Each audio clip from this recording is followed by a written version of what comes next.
Hey everybody, this is Dilyana Mileva and I'm excited to bring you Menopause Made Easy, a podcast designed to provide you tips and strategy to navigate the changes in woman's body, mind and spirit with more grace and ease.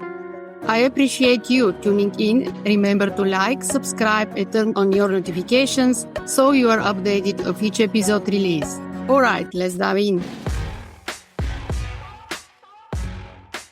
Welcome everyone for today's episode of Menopause Made Easy. I'm so glad to have with me today Lynn, who is expert for wife transformation coaching. She's expert to help women who have difficulty with the relationship, with emotional triggers, with depression, with anxiety, to navigate in this transition period with more ease and grace. And she used different tools and techniques. So we're going to talk about how you can redefine ourselves and find inner peace in our life during this transition period. So welcome, Lynn. What is your story? Why you choose this field? Why you choose to help your clients in this way? Tell us about yourself and your story.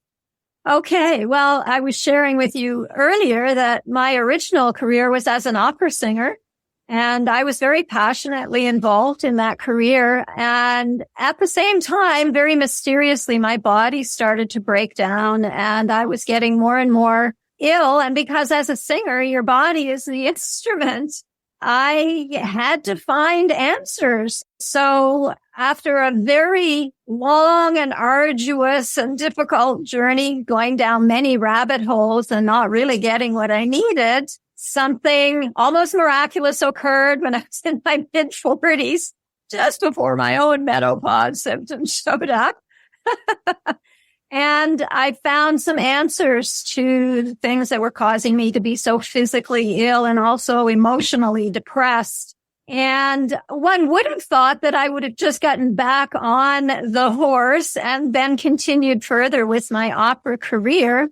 There were a couple of things there. You know, there's a kind of sweet spot in terms of your age and so on when you're pursuing a career like that. And then the other part of it was that, you know, surprisingly so to me, because I really didn't think that was something that would interest me, was dealing with other people's inner terrain, because my own had been so messy for so long. You know, it's just like, but things shifted so dramatically for me. I actually felt called in a very compelling way that I could not ignore to learn the things that had helped me so dramatically and be a facilitator for others who were going through these very deep difficulties. And so here I am 25 years later, still very, very passionate about providing this kind of help, because I just love seeing women who are suffering come back into the best representation of themselves, where they're happy and feeling good about who they are, no matter what stage of their journey they're in. And the menopausal journey, it's a life change. It's a changing of your definition of yourself, how you see yourself. And in a way, it's a loss, you know, it's a representation of letting go of that youthful representation of yourself as a procreator, as someone who could bring other beings into the world. Yes. And one of the tools that you use is the humor. Can you explain a little bit more how you help with that? Sure. Now that piece, it came in, I would say it was about 7 years after the first piece that brought so much dramatic change for me. What I noticed, even though I had transformed quite a bit in the way that I felt about myself, the way that I felt about my life, and I was no longer suffering from depression, is that even though I felt good on the inside, was still representing myself as an overall quite a serious person, because it was so ingrained. It was just so ingrained. And so there was a bit of an incongruency there in how I felt on the inside and how it was showing itself externally. So lo and behold, a friend invited me to this introductory laughter yoga event, which in itself seemed a rather strange concept. Like, how do you put laughter and yoga together? Because I was already trained in yoga. And like many, I imagined, oh, well, I guess you're going to do your yoga posture, like stand with your hands above your head doing the tree. And as you're losing your balance, you're going to laugh. That's how I imagined it, but it wasn't that at all. It wasn't that at all. It was actually a whole new approach and perspective to laughter that kind of turns the way that we normally relate to laughter on its head. And, without going into how that's done, I just want to say why and what is the value of turning your relationship with laughter on its head. The value is that you will find more and more opportunities to laugh in your life. You'll be a far less serious person because people who know me now do not receive me as somebody who's overly serious. And yet that was how I was for the first 2/3 of my life, right? This is a way of letting the inspiration for laughing to come from within you rather than being dependent on your outside circumstances. So that is a great value in the menopausal journey because you're dealing with a lot of physical discomforts. In fact, discomfort might not be a strong enough word for what you're going through. I went through it all too. I'm 68 years old now, so I've gone the entire journey, and also of letting go of the loss around that. So not to diverge too far from your question, laughing at first can seem incongruent when you're feeling really bad. Earlier today, I was leading a laughter session and I came up actually with a new analogy, one that I hadn't used before. And it's this. Laughter is actually the vehicle that you ride in to move you from a point where you are that you want to move away from to a point that you wish to be in. So we often associate laughter with being happy, and we often put laughter on the back burner because the typical phrase is, oh, I don't feel like laughing right now. I don't feel like laughing. So the first thing that we want to do is put laughter into a different perspective of not the thing that you're going to do because you're happy. It's the thing that you're going to do because you're not happy and you want to get into that vehicle of laughter to move from the not feeling so great to transport you to the other end of that journey, which is, wow, I laughed and now I feel so much better, even though I'm still dealing with this menopausal crap. I agree so much because I also emphasize to don't take so much yourself seriously and take this experience and journey through menopause as something that you can laugh on and not feel all the time so miserable, even though, as you mentioned that correctly, that sometimes can be very not so easy to laugh in the situation when you feel really irritated, frustrated, depressed, and anxious, and so much more. But I invite you to experience and to explore this way to navigate through this transition period and find this inner peace with laughing, because it really can change your life and your journey. So I'm so glad that you mentioned that and you bring this in our conversation. So is there any other tools that you use to help your clients, or just laughing is the main one? No, it's not the main one, but it is a solid and consistent one. Because it's become very consistent in my own life. And now you kind of have to get used to me and the fact that I'm going to laugh in places that seem incongruent. And I encourage that in others. On a more practical note, just before I answer that next question, it's doing something very specific, going past the metaphor. If you happen to struggle with sleep, and I know that's something that you help with, this is another great tool to add to the kit around getting better sleeps, because it activates the vagus nerve very quickly. And the value and benefit of the laughter isn't so much while you're laughing. It's what happens to you physiologically after you've laughed.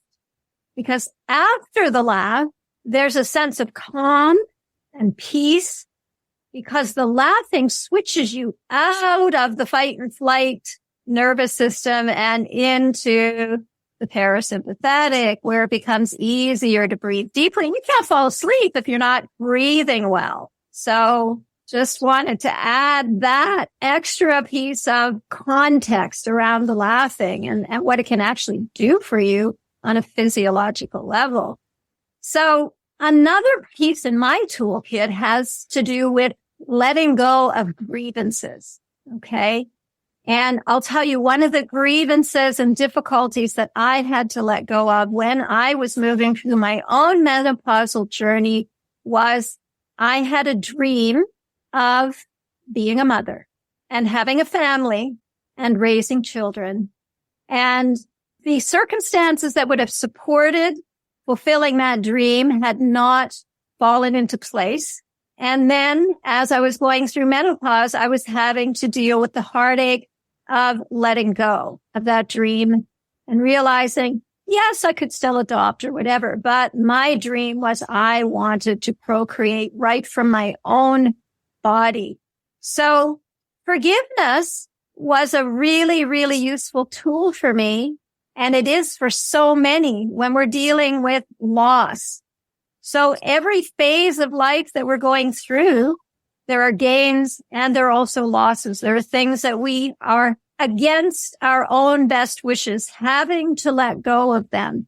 And this is one that a lot of women, including me, have had to face going through menopause. And there can be a sense of failure. Like, why couldn't I get it right? Why couldn't I create those circumstances that would allow that dream to occur? And so, well, how does forgiveness support moving beyond that? Well, we can fall into, one, blaming ourselves, pointing a finger at ourselves. We could fall into blaming the ones that messed things up, walked out at the point where you were just ready to move forward with the relationship and the other person wasn't, that kind of a thing. And I have been trained in an exceptional forgiveness tool. It is quite out of the ordinary because we normally try to do forgiveness from up here. And also we stop ourselves when we say, you know what? Nah, I'm too angry. I don't feel like forgiving that person. So here we are again. I don't feel like. Same thing with the laughter. I don't feel like laughing. And here, I don't feel like forgiving that person. I just don't feel it. So one of the things that I want to say about forgiveness is forgiveness isn't a feeling. It's actually, again, the first step that's going to help you get to the place you really want to go.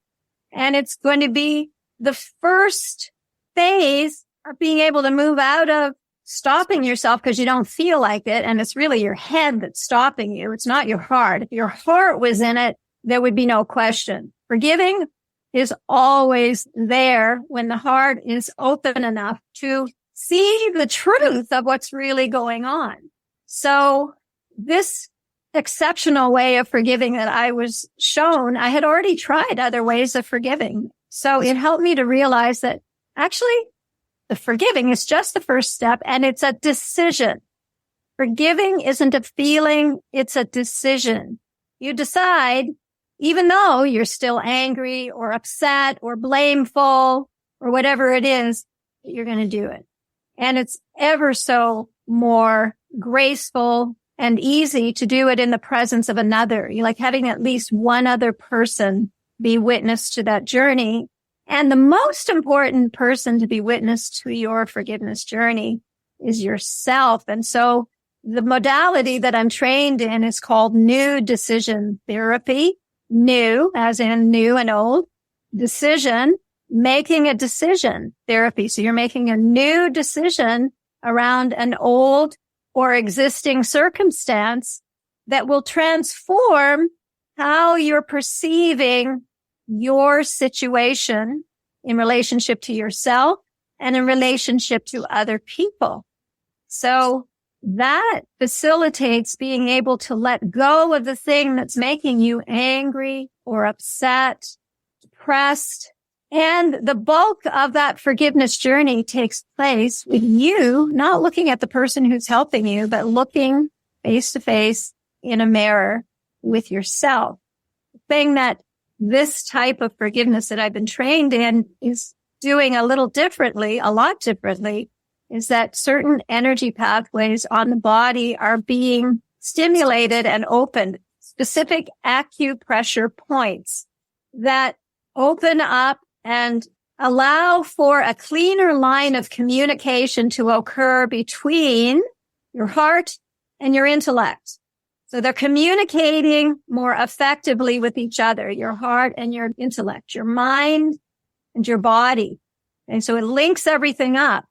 And then when you're in that journey in the mirror with yourself, having already activated those energy pathways, insights and truths and perspectives about your own life and your own journey begin to show themselves to you in a way that is nothing short of transforming. You start to see yourself in a new light, even as you're going through these phases of your life journey, the menopausal journey, the divorce journey, seeing your children go off and leave you with, empty nest syndrome, all that stuff.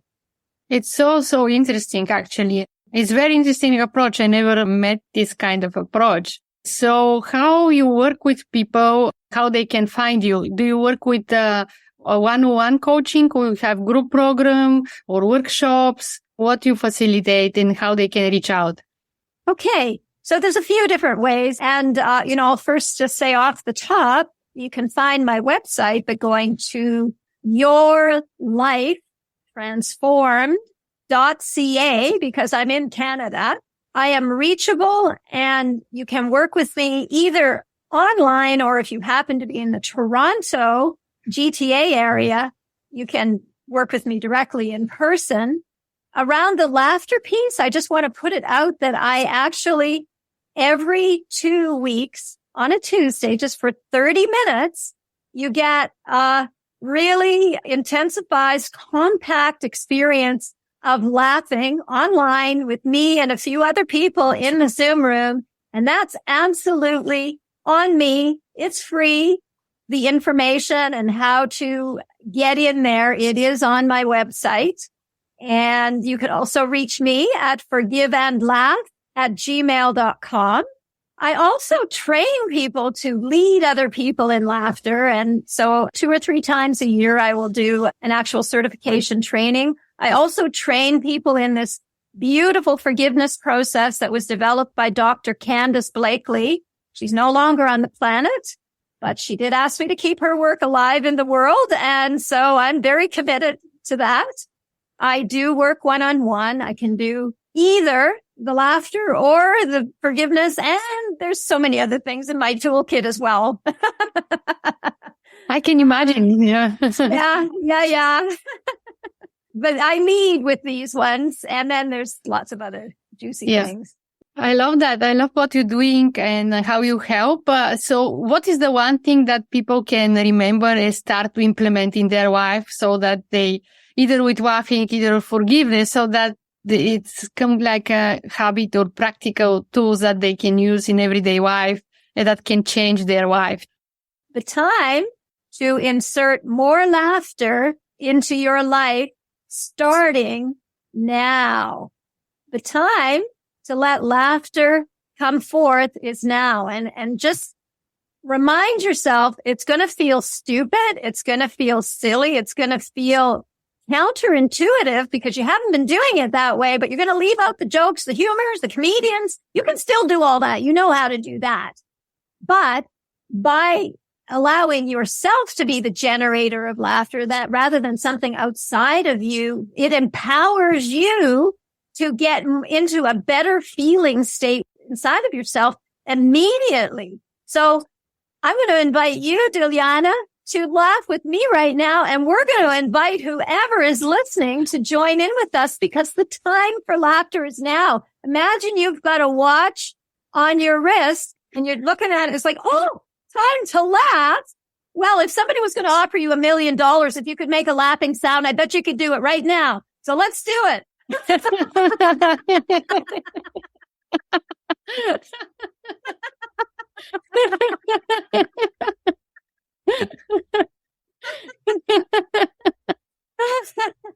Oh, so fun. Yeah, thank you. Thank you. Well, I think it's so good. It feels so good for sure. That can make you more wider, more happier for sure, and really shake all this negativity that you can hold in our body from our environment, from the media, from what's happening in everyday life. Just remind yourself to laugh more, to find a way to become a habit to laugh. And definitely reach out for Lynn. Thank you so much, Lynn, to be my guest today, to share your wisdom and knowledge. Thank you, everyone, to listen. Menopause Made Easy, and I see you in the next episode. Thank you. Thank you so much. Thank you for tuning into Menopause Made Easy. You can check out more episodes on Apple, Spotify, iHeartRadio, and your favorite podcast apps. Check out the show notes for any website linked to this episode, including where to connect with me on social media. I appreciate you tuning in. Remember to like, subscribe, and turn on your notifications so you'll be updated of each episode release. And visit me at menopausesupportacademy.com for all podcast updates as well. Appreciate you dropping by.